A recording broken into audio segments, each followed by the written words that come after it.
Olá, sou o professor Neri e, assim como você, estou em busca das razões de nossa fé. Olá, professora Idalina. Olá, tudo bem? Estamos na Rádio Carmelo, da paróquia Nossa Senhora Aparecida, aqui em Rolim de Moura, Rondônia. Nós agradecemos a cada um de vocês que nos tem acompanhado, que tem nos incentivado. Muito obrigado, um grande abraço para cada um. Nós ficamos felizes com essa tua companhia, com esse teu apoio, esse gesto de nos acompanhar, e agradecemos todos aqueles que têm nos dado suas sugestões, seus comentários. Por que a gente faz isso? Porque queremos cada vez mais seguir os passos de Jesus. E agora reze conosco, onde você estiver, coloque-se na presença de Deus, se possível, feche os seus olhos e repita conosco. Pai de bondade, deixa que teu Espírito de amor ilumine minha vida para que eu possa praticar os ensinamentos do teu Verbo encarnado, Jesus, o Cristo ressuscitado. Que tua palavra esteja em meu coração e em meus lábios, para vivê-la junto aos irmãos carentes e anunciá-la ao mundo. Que eu seja tua semente de amor, germinando na sociedade atribulada e descrente. Que eu seja instruído pelo teu Cristo e guiado pelo teu Espírito na construção do teu reino que há de vir. Amém. E que Deus ilumine a cada um daqueles que estão nos acompanhando, que Deus te ilumine, nós aqui, você aí, para que nós todos possamos engrandecer ao nosso Deus. E na presença de Deus, vamos iniciar nossa conversa. Mas antes, quero pedir seu like, sua inscrição no canal, ative o sininho para receber as nossas novidades e assim você estará ajudando no fortalecimento do canal Rádio Web Carmelo.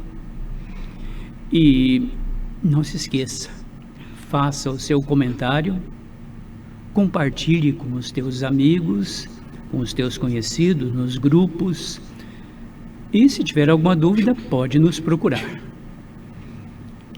Então, como combinamos no encontro anterior, falaremos sobre a carta de Barnabé.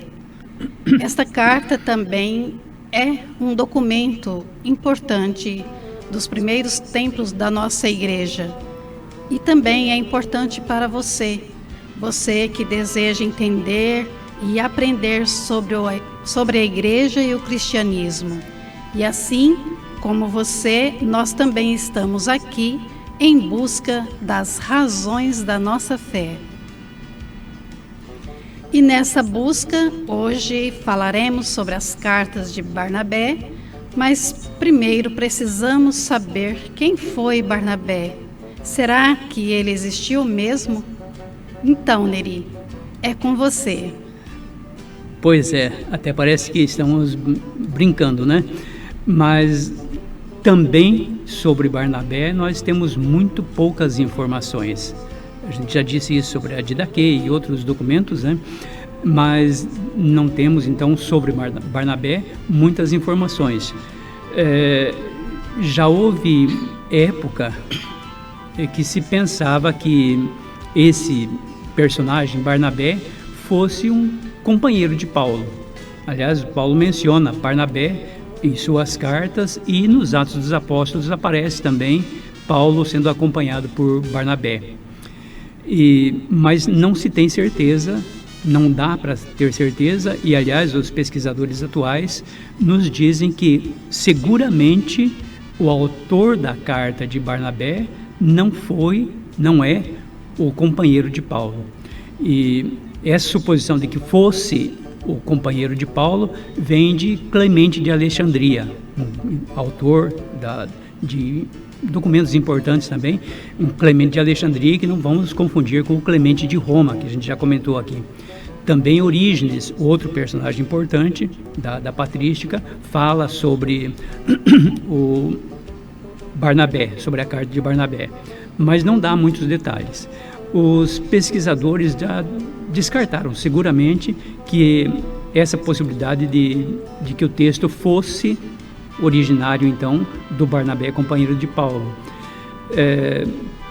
Então, eles dizem, os pesquisadores atuais asseguram que é um texto bem posterior a esses personagens iniciais, e que o texto da carta de Barnabé teria surgido, então, já no século II depois de Cristo.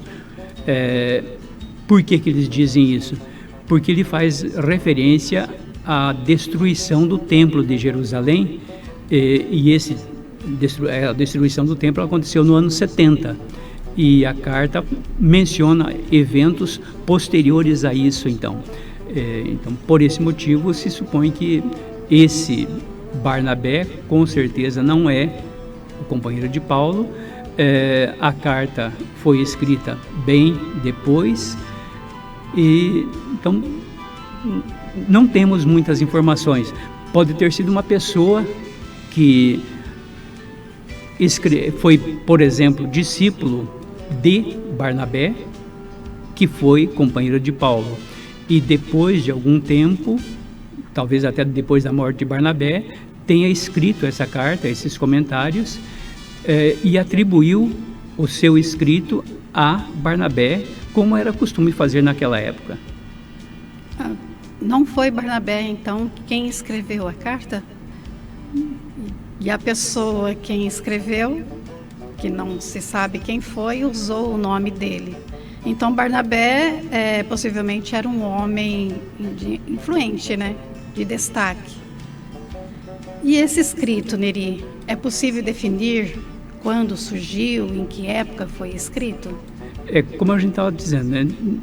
Não dá para ter certezas, porque tem poucos elementos, poucos elementos que comprovam isso ou aquilo. O que os pesquisadores fazem? Eles usam o que é chamado tecnicamente, né, de crítica interna. O que é a crítica interna? É pegar os elementos, as palavras, os elementos do texto e desses textos antigos, e comparar esses elementos, essas frases, essas palavras, com outras palavras e frases, com os fatos que aconteciam historicamente. Então, para analisar o texto, usa-se essa crítica interna, relacionando o texto com o fato histórico. E no caso da carta de Barnabé, tem alguns elementos lá nessa carta que situam dentro do contexto de alguns imperadores romanos. Não menciona o nome dos imperadores, mas os elementos que estão ali aproximam daqueles imperadores. E um dos elementos é esse que eu mencionei antes, a destruição do templo. Mas não só. Logo em seguida, ao falar da destruição, ele fala também, usa outros termos, né? E se refere à reconstrução do templo. Então, a destruição foi no ano 70, mas a reconstrução foi por volta do ano 130 a 135. Então, bem depois da destruição. E em que contexto, quem era o imperador romano que gerou, que produziu, que patrocinou a reconstrução do templo? Foi o imperador Adriano. Então, no tempo que Adriano governou o Império Romano, é nesse período que surgiu a carta de Barnabé. A gente pode ver isso num pedacinho, num trechinho da carta que diz exatamente o seguinte: o Barnabé, o texto, então, está comentando um trecho do profeta Isaías e diz o seguinte: no que se refere ao templo, eu vos direi ainda como esses infelizes extraviados puseram a sua esperança num edifício. Ele está se referindo, está usando um texto de Isaías para fazer esse comentário. Como esses infelizes extraviados puseram sua esperança num edifício como se fosse a casa de Deus, e não como Deus deles que os criou. Com efeito, quase como os pagãos, eles o consagram no templo, mas como fala o Senhor, abolindo-o, aprendei. Agora as frases de Isaías: quem mediu o céu com o palmo da terra, com o palmo, e a terra com a mão? Não fui eu? Diz o Senhor. O céu é meu trono e a terra é o estrado de meus pés. Que casa construiríeis para mim, ou qual será o lugar do meu repouso? Vede como era vã, agora novamente o Barnabé falando, vede como era vã a esperança deles. Por fim, diz ele ainda, eis aqueles que destruíram este templo, falando da destruição agora do templo de Jerusalém, eles mesmo o edificarão. E em seguida continua dizendo, é o que está acontecendo. De fato, por causa da guerra deles, o templo foi destruído pelos inimigos. E agora os mesmos servos do inimigo o reconstruirão. Veja, como que a gente sabe então que está contextualizado na época? Está falando da destruição e da reconstrução. É o que está acontecendo. Usando o verbo no tempo presente, então, quer dizer, essa reconstrução está acontecendo neste momento. E a seguida ele diz, e agora os mesmos servos dos inimigos o reconstruirão. E agora, quer dizer, novamente o verbo no tempo presente. Se usa o verbo no tempo presente porque é algo que está acontecendo agora, e não algo que aconteceu no passado. E agora estão reconstruindo e o reconstruirão. Quer dizer, ainda não está reconstruído o templo, está em processo de reconstrução. Então, isso indica, de acordo com os pesquisadores, com a nossa compreensão também é fácil de entender isso, que o projeto está em execução, mas não está pronto ainda. E esse projeto de reconstrução do templo, como disse, foi no governo de Adriano, por volta do ano 130, 135. É assim que está situado o texto de Barnabé. E essa carta, Neri, era de fato muito importante? Que tipo de informação ou esclarecimento ela trazia? Foi um documento que, como a gente já comentou aqui na Didaquê, que ficou perdido por muito tempo. Sabia-se de sua existência, mas ficou perdido por muito tempo. E foi no ano de 1859 que ele foi encontrado uma cópia, e depois em 1875 foi encontrada uma outra cópia, e a partir disso que se iniciaram os estudos sobre a carta de Barnabé. Mais uma vez, atribuída a Barnabé, companheiro de Paulo, mas que concretamente não pode ter sido dele, a redação dele. Veja que na coleção da editora Paulus, que a gente já comentou aqui, a coleção patrística, tem um comentário dizendo assim, trata-se de um compêndio de teologia dogmática e moral, redigida em forma de carta. O estilo é medíocre, a composição um pouco tortuosa, incoerente, as frases frequentemente são pesadas. Falta ao autor habilidade literária. E o objetivo, então, que o autor dessa carta tem é o seguinte, oferecer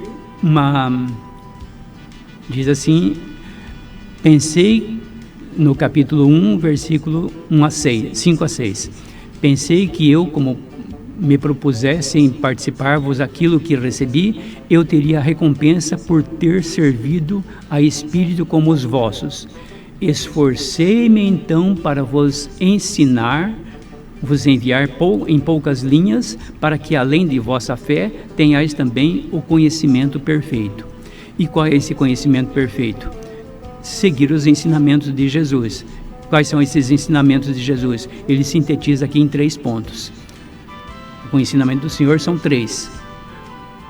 A esperança da vida, começo e fim de vossa fé, a justiça como o fim do julgamento e o amor, testemunho pleno da alegria. Então, esses são os ensinamentos de Jesus, a síntese dos ensinamentos de Jesus. A esperança, a justiça e o amor. Você disse que o autor da carta não tinha habilidades literárias, isto é, não tinha muito jeito com as palavras, mas a carta possuía alguma estrutura ou organização? É um documento em 17 capítulos. No outro encontro a gente falou da Didaquê, que era bem curtinho, eram 8 páginas mais ou menos. Aqui já não, é quase um livro, são 18 capítulos. Aliás, 21 capítulos. Diz aqui, na primeira parte do capítulo 1 a 17, são comentários sobre vários assuntos e principalmente em relação aos judeus. E nos outros capítulos, do capítulo 18 a 21, é a conclusão da carta. Então, na primeira parte, ele mostra os erros do judaísmo, e na segunda parte é uma espécie de dicas de interpretação das Escrituras. Outra vez, aquele documento que eu falei da editora Paulus, diz assim: o autor estabelece uma controvérsia contra o judaísmo, polemiza contra a falsa e deturpada interpretação que os judeus fazem do Antigo Testamento. Tudo que está prescrito aí, no Antigo Testamento, deve ser interpretado em sentido alegórico e mais espiritual. E aí, como disse também, na segunda parte, ele retoma como que o ensinamento da Didaquê. A Didaquê fala lá dos 2 caminhos, né, o caminho da vida e o caminho da morte. O texto de Barnabé fala de 2 vias, a via da luz e a via das trevas, e como que retoma aquele ensinamento da Didaquê. Os estudiosos consideram ser o texto da carta, ser um texto sem muita originalidade e até medíocre, né? Por trazer um texto neste formato, ainda assim tem a sua importância na igreja? Bom, os comentadores falam da mediocridade, mas não em mediocridade em relação ao conteúdo do texto, e sim em relação ao estilo literário. A falta de originalidade, então, diz respeito ao estilo literário. Quer dizer, ele transmite o ensinamento na forma de uma carta, mas como carta deixa um pouco a desejar. Então não é um texto criativo, com ideias brilhantes, bem diferente, por exemplo, das cartas de Paulo.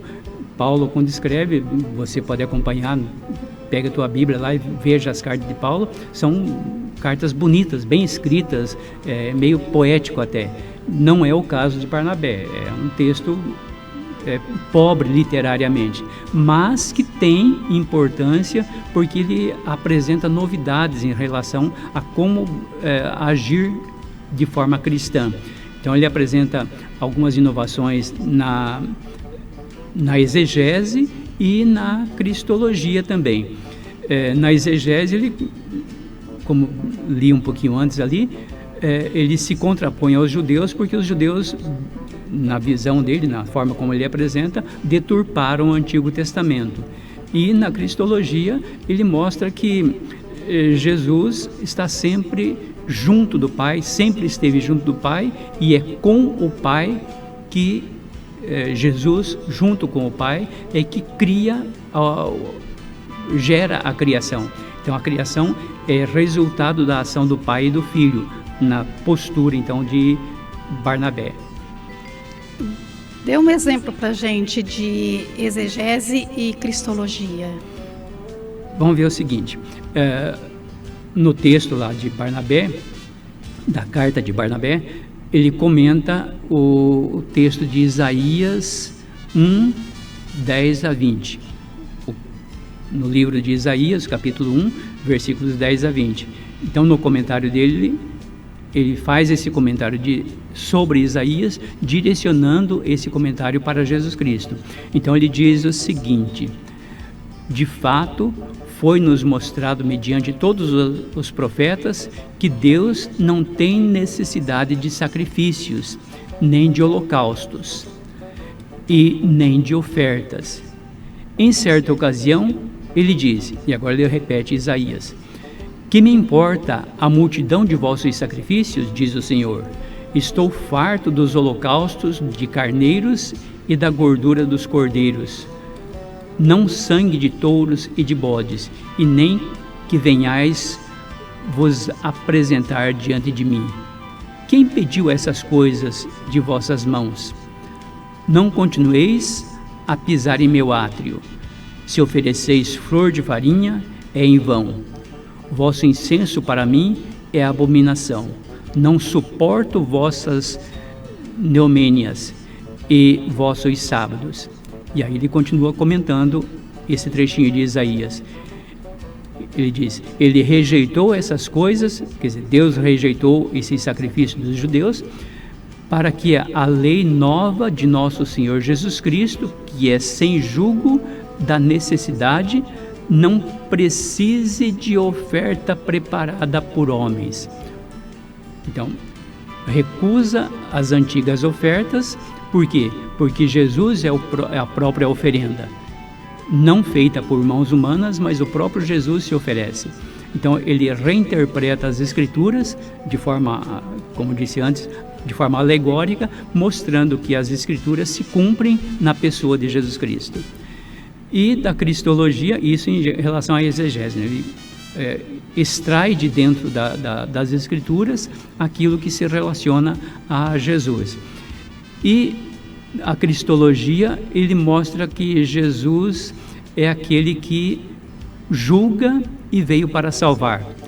No capítulo 5,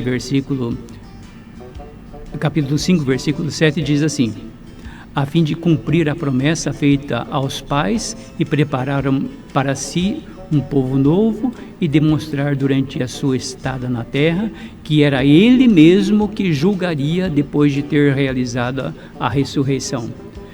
Então ele mostra Jesus como aquele que viveu entre nós, se humanizou, nasceu no Natal, como nós celebramos, veio para dar essa demonstração. E ao ressuscitar, ele é o juiz, ele vai julgar a humanidade. E no versículo, ainda no capítulo 5, versículo 10, diz o seguinte: com efeito, se não se tivesse encarnado, como os homens poderiam ter sido salvos ao vê-lo, uma vez que eles não podem levantar os olhos para olhar de frente os raios do sol, que todavia um dia deixará de existir, e que é tão somente obra de suas mãos? O que ele está dizendo aqui? Se Jesus não tivesse se encarnado, nós não teríamos reconhecido Jesus como o Filho de Deus. Ao afirmar a encarnação, o que ele está dizendo?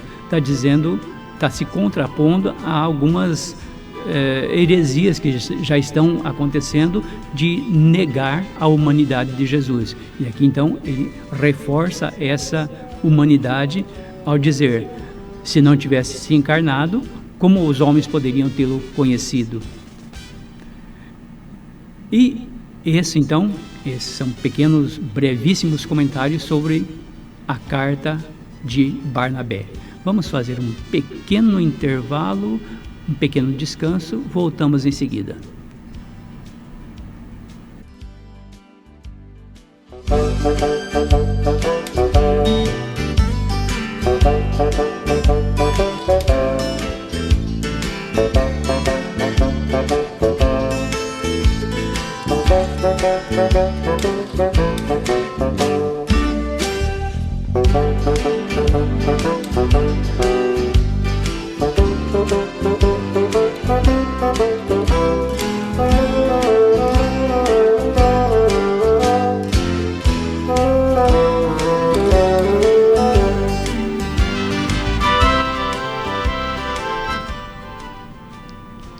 Continuando, E aí, você já deu o seu like?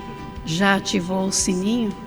Ajude a fortalecer a Rádio Carmelo e a fortalecer mais pessoas em busca das razões de nossa fé.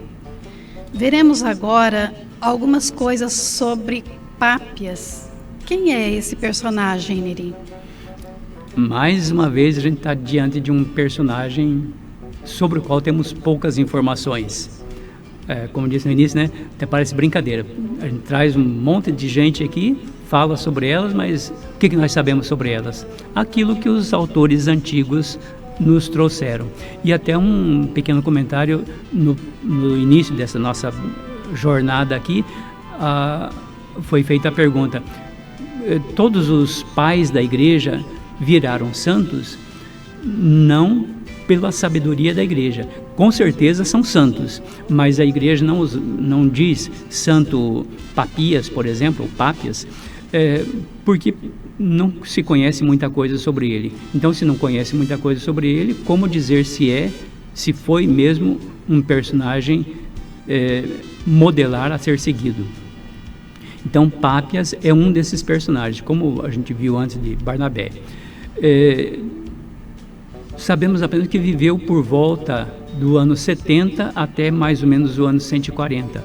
Não tem como fazer uma precisão dessa sua existência, de sua vida, de quando exatamente. Sabemos também que era bispo de Hierápolis, uma cidade da atual Turquia.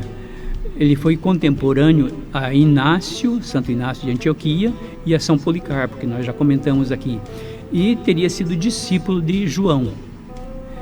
O fato de ser contemporâneo a Inácio e a Policarpo é seguro que sim, mas o fato de ter sido discípulo de João é discutível. Os pesquisadores não têm certeza. Alguns dos textos antigos falam isso e outros silenciam. Então, não dá para ter certeza. E, para não fugir à regra, né, então, seus escritos se perderam. E este, muito mais do que todos os outros, né? Tem muito poucos registros sobre Papias. Tanto de escritos como o pouco que tem, nós encontramos em outros autores que comentaram sobre ele. E alguns desses autores dizem que ele fazia comentários meio exagerados a respeito de Jesus. Ele menciona os evangelistas, mas ele faz menção apenas a Mateus e Marcos. Não fala nada sobre Lucas, nem sobre Paulo, nem sobre João. Daí a dúvida. Se ele não menciona João, será que de fato teria sido discípulo dele? Veja o que São Jerônimo diz a respeito do Papias, ou Pápias, depende de como a gente leia. Pápias, discípulo de João, bispo de Hierápolis, na Ásia, não escreveu senão 5 volumes que intitulou Explicações dos Discursos do Senhor. Afirmava no prefácio que não segue a variedade das opiniões, mas procura a verdade na tradição oral, vinda dos apóstolos e discípulos do Senhor. Veja, vindo dos apóstolos e discípulos do Senhor, preferindo-a aos livros, pois a palavra viva é permanente. Então, São Jerônimo, 3 séculos depois, menciona isso a respeito de Papias, dizendo que ele escreveu um livro, em 5 volumes de um livro, para explicar os discursos do Senhor. O que são esses discursos do Senhor? Aquilo que Jesus de fato teria dito. Como que ele sabe disso? Ouvindo aqueles que ouviram os discípulos do Senhor. Esses 5 livros mencionados por São Jerônimo foram encontrados e conservados pelos pesquisadores? Quer dizer, como disse, na verdade, tudo se perdeu. Outra vez, né, até parece brincadeira, a gente comentando sobre algo que se perdeu. Mas se perdeu aquele volume. Por exemplo, temos aqui a vida da igreja primitiva, esse livro se perde. Mas outro autor já leu esse livro e nos seus escritos ele menciona este livro, A Vida na História da Igreja. E o que nós conhecemos então? Não conhecemos este livro, mas conhecemos este livro através do comentário de outro sobre este livro. Então, isso foi o que aconteceu com os escritos de Papias. Os pesquisadores dizem o seguinte: depois desses 5 volumes, restam apenas 13 fragmentos conservados nas obras de Irineu de Leão e Eusébio de Cesareia. E pode até acontecer que algum pesquisador, num desses tantos museus de antiguidade, localize ainda o texto completo de Papias. Mas até agora nós não temos nada. A Didaquê, por exemplo, foi localizada no século XIX. Então, há poucos dias comparados em termos de igreja, em termos de história. E agora a gente conhece todo o livro da Didaquê. Pode ser que alguém localize um texto de Papias e venhamos a conhecer então. Mas o que conhecemos até agora é isso que, como eu disse, vem de Irineu e de Eusébio. E esses 13 pedaços que restaram, fala exatamente sobre o quê? Para a nossa sociedade, pode até parecer meio estranho, pode até não fazer muito sentido. Vou ler aqui o que ele fala a respeito de suas fontes para conhecer Jesus. Esse é um texto citado por Eusébio de Cesareia, falando sobre o Papias. Para ti, eu não hesitarei em acrescentar às minhas explicações o que outrora ouvi muito bem dos presbíteros. Então, Papias falando o que ouviu dos presbíteros. Quem são os presbíteros? Os discípulos dos apóstolos. O que ouvi muito bem dos presbíteros e cuja lembrança guardei muito bem, pois estou seguro de sua verdade. De fato, eu não me comprazia, como faz a maioria, com os que falam muito, mas com os que ensinam a verdade. Eu também não me comprazia com os que recordam mandamentos alheios, mas com os que recordam os mandamentos dados pelo Senhor, à fé nascidos da própria verdade. Se acontecia por acaso vir algum dos que tinham seguido os presbíteros, eu me informava a respeito da palavra dos presbíteros. O que havia dito André, o que havia dito Pedro, Felipe, Tomé, Tiago, João, Mateus ou qualquer outro dos discípulos do Senhor. E também o que dizem Aristião e o presbítero João, discípulos do Senhor. Eu não pensava que as coisas conhecidas pelos livros não me ajudassem, tanto quanto as coisas ouvidas através da palavra viva e permanente. Então veja, o que ele pretende? Falar, trazer para os seus leitores, seus ouvintes, as palavras provindas de Jesus. E como que ele sabia disso? Como que ele queria transmitir essas palavras provindas de Jesus? Ouvindo aqueles que ouviram a Jesus. Aqueles que ouviram a Jesus já não estavam acessíveis, então ele ouve os presbíteros que ouviram os discípulos de Jesus. E desses, então, ele bebe o conhecimento. Essa é uma afirmação de Eusébio de Cesareia. E como a carta se refere ao dia do Senhor? Pois é, aí temos uma coisa muito interessante.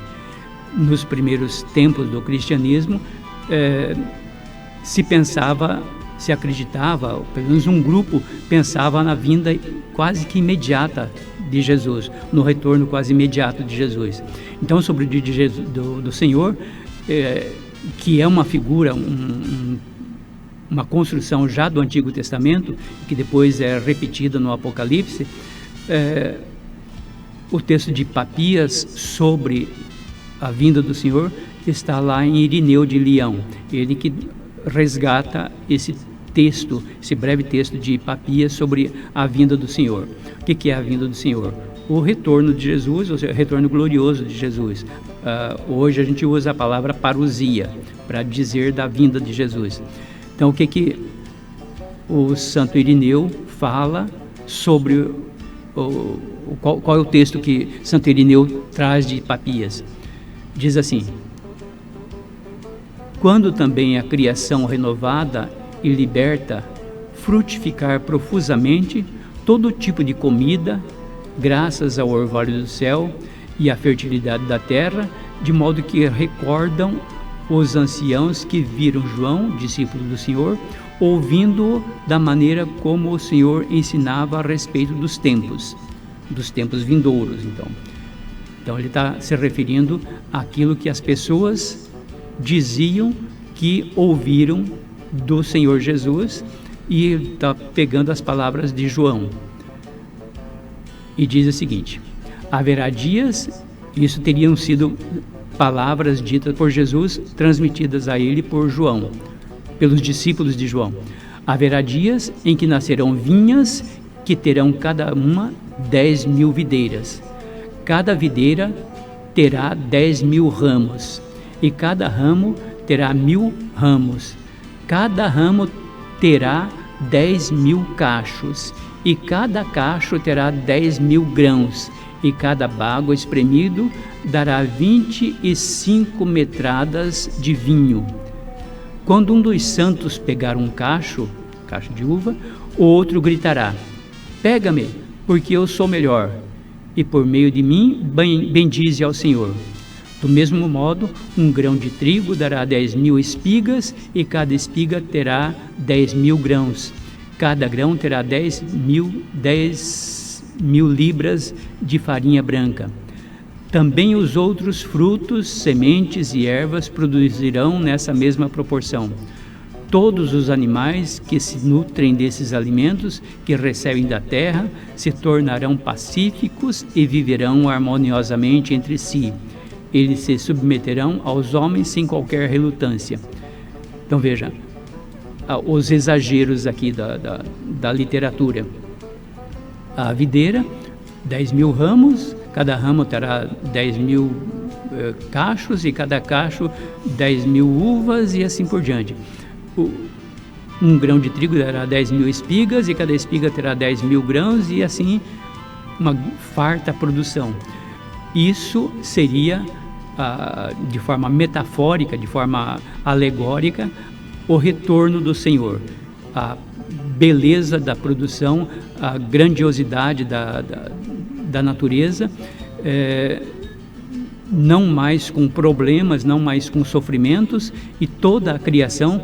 Ele menciona então a videira e o trigo, mas diz também: os outros frutos, sementes e ervas produzirão nessa mesma proporção.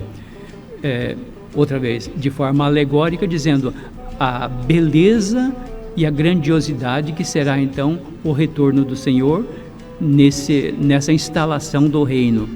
Quer dizer, na instalação da parousia, no retorno do Senhor, a grandiosidade da criação manifestará a grandiosidade de Deus, porque tudo será de forma exuberante, grandioso. Portanto, o dia do Senhor, a parousia, será a plenitude da abundância, da fartura, será a alegria plena. E isso então é o retorno do Senhor na visão de Papias, e mostrando que ao retornar, Jesus tornará plena a plenitude da criação. E então, minha gente, isso que nós tínhamos e temos hoje para os padres apostólicos. Nós tínhamos nos propostos a fazer uma visão rápida sobre os padres apostólicos. Vimos algumas coisas sobre São Clemente Romano, Santo Inácio de Antioquia, depois São Policarpo, Didaquê, enfim, fizemos um passeio rápido sobre os padres apostólicos, o período inicial da patrística. Nós comentamos aqui isso que nós pudemos trazer, e se você tiver alguma dúvida, pode nos procurar, que podemos esclarecer essa dúvida. E também nós podemos dizer que isso que acabamos de ver aqui sobre o Papias, falando do retorno do Senhor, podemos nos encaminhar então para outros assuntos que veremos em seguida nos nossos próximos encontros. É isso aí mesmo. E nos próximos encontros teremos novidades. Ou melhor, vamos nos aprofundar mais em busca das razões de nossa fé. Só que nosso olhar nos próximos encontros vai ser um pouquinho numa outra direção. Aqui estávamos vendo até agora os padres apostólicos. Vamos ver em alguns 3 ou 4 encontros algumas coisas sobre esse retorno de Jesus, sobre a escatologia. E esperamos que você possa também nos acompanhar nesse nosso estudo sobre a escatologia. Oneri, dá para adiantar um pouquinho aí sobre o que se trata a escatologia? Só para criar expectativa? O que é a escatologia?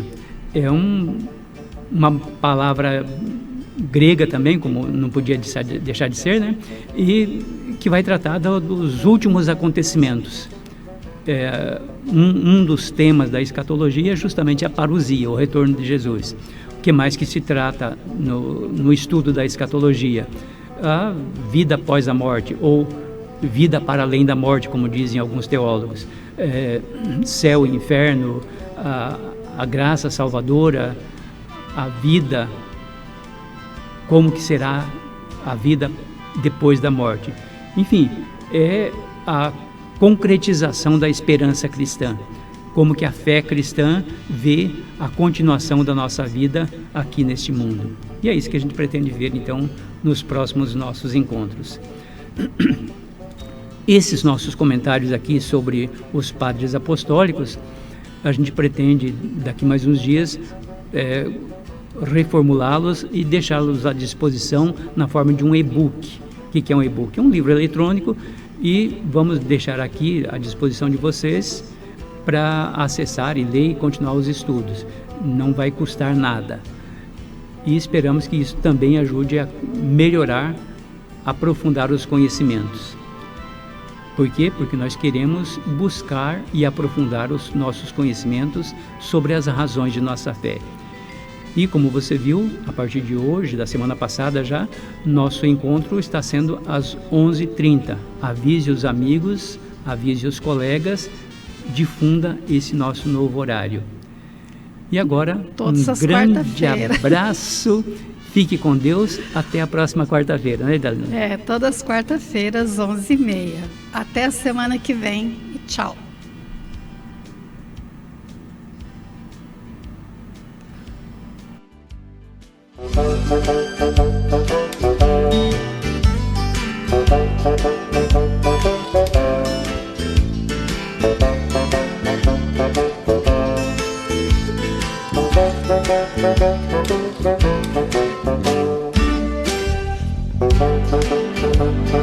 Thank you.